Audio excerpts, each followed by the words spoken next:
सोचो, आधी रात को बस स्टेशन पर तुम अकेले खड़े हो और फिर एक बस आती है जिसमें कोई ड्राइवर होता ही नहीं, सिर्फ खाली खाली सीटें। और जैसे ही तुम बस में बैठते हो तुम्हें ऐसा एहसास होता है कि बाकी यात्री इंसान है ही नहीं। तो आखिर वे है कौन? आरव, एक 17 साल का लड़का जो चांदनीपुर में रहता था। हाल ही में उसके 12th क्लास के बोर्ड एग्जाम खत्म हुए थे। वो आधी रात को दोस्तों के साथ बाहर घूमता था और फिर बस से घर लौट आता था। लेकिन उसके घर के पास जो बस स्टेशन था, चांदनीपुर बस स्टेशन, वो हमेशा से ही रहस्यमय और डरावना लगता था। गांव वाले कहते थे कि वहाँ रात को कोई भी नहीं रुकता, लेकिन आरव इन सब बातों पे कभी भी विश्वास नहीं करता था। एक रात आरव 12:30 बजे अपने दोस्त की बर्थडे पार्टी से घर लौट रहा था। उसने सोचा कि मैं बस पकड़ लूं, पापा को जागना नहीं पड़ेगा। स्टेशन पर पहुंचा तो वहाँ पर बस खड़ी थी, लेकिन सारी बसें बंद थी। टिकट काउंटर आधी रात में डूबा हुआ था और तभी अचानक से एक बस आती है और उसके सामने आकर अपने 4 पहिए रोक लेती है। बस के शीशे धुंध से ढके हुए थे और तभी अचानक दरवाजा अपने आप खुल जाता है। आरव ने सोचा कि ये बस आखिर कैसे चल सकती है इतनी रात को।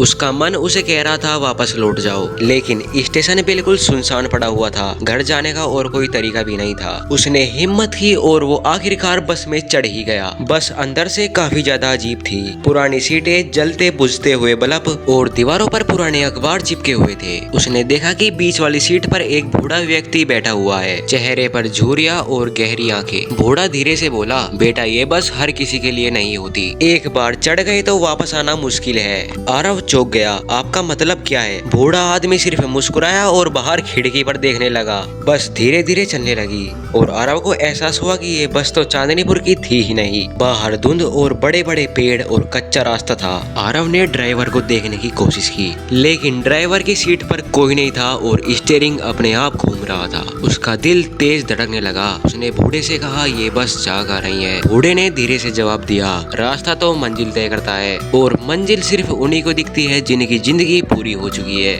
आरव ने बाकी यात्रियों को गौर से देखा। उनके चेहरे धुंधले थे, किसी की गर्दन टेढ़ी, किसी की आंखें खाली। वो इंसान लगी नहीं रहे थे। अचानक एक औरत उसकी तरफ झुकी और बोली, कहाँ जा रहे हो बेटे? उसकी आवाज काफी खराब थी। उसके दांत लंबे और नुकीले थे। आरव ने तुरंत अपनी सीट बदल ली। अब वो बूढ़ा आदमी उसके पास आकर बैठा। डरो मत, अगर सच जानना चाहते हो तो खिड़की से बाहर देखो। आरव ने खिड़की से बाहर झांका। उसने देखा कि वो बस चांदनीपुर बस स्टेशन के चारों ओर गोल गोल घूम रही थी। मतलब कि वो जहाँ से चढ़ा वो अब भी वहीं पर फंसा हुआ था। बस अचानक रुक गई। दरवाजा खोला और धुंध के बीच से कुछ काले साए अंदर आ चुके थे। वो सब आरव की तरफ धीरे धीरे बढ़ रहे थे। बूढ़ा बोला, अब तेरे सामने सच आएगा, या तो तू भाग जा या फिर इस बस का हमेशा के लिए हिस्सा बन जा।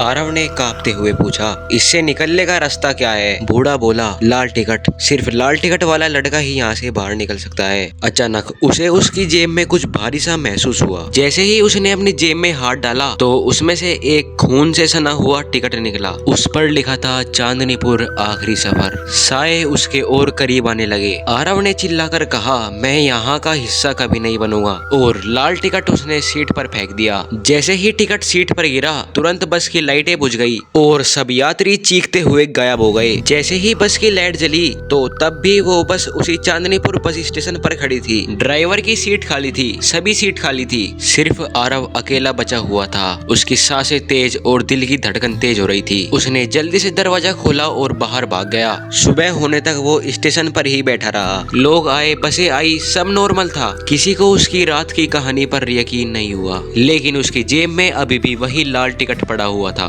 थोड़े दिन बाद आरव फिर से स्टेशन से गुजरा। उसने देखा कि वही पुरानी बस प्लेटफॉर्म नंबर 3 पर खड़ी थी। दरवाजा अंदर से खुला और उसमें से वही बूढ़ा व्यक्ति निकला मुस्कुराता हुआ। उसने कहा, फिर से सफर करने का मन है बेटा? आरव ने वो टिकट जेब से निकाला और उस पर लिखा था, वापसी का कोई रास्ता नहीं। अब अगर तुम्हें ये हॉरर स्टोरी पसंद आई हो तो इसको लाइक कर देना। वैसे तुम्हारी मर्जी है सब्सक्राइब करना ना करना। Okay bye.